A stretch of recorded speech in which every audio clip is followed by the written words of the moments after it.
അസ്സലാമു അലൈക്കും. വസന്തം വന്നണഞ്ഞു. ലോകവിശ്വാസികൾ തിരു ഹബീബിൻ്റെ ജനനത്തെ വരവേൽക്കാൻ ഒരുങ്ങുന്നു.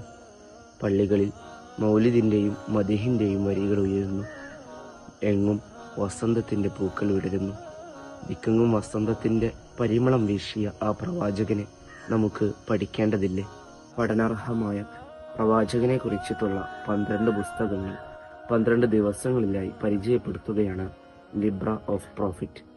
മലയാളത്തിൽ പ്രവാചകരെക്കുറിച്ച് ഒരുപാട് കനപ്പെട്ട ലേഖനങ്ങളും പുസ്തകങ്ങളുമുണ്ട്.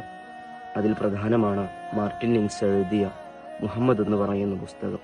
19-ാം നൂറ്റാണ്ടിൻ്റെ മധ്യത്തിലാണ് മാർട്ടിൻ ലിങ്സ് ഈജിപ്തിലേക്ക് എത്തുന്നത്. പഠനത്തിനും അതുപോലെ തന്നെ മറ്റു ഗവേഷണങ്ങൾക്കും വേണ്ടി അദ്ദേഹത്തിൻ്റെ സമയം ചെലവഴിക്കുന്നുണ്ട്.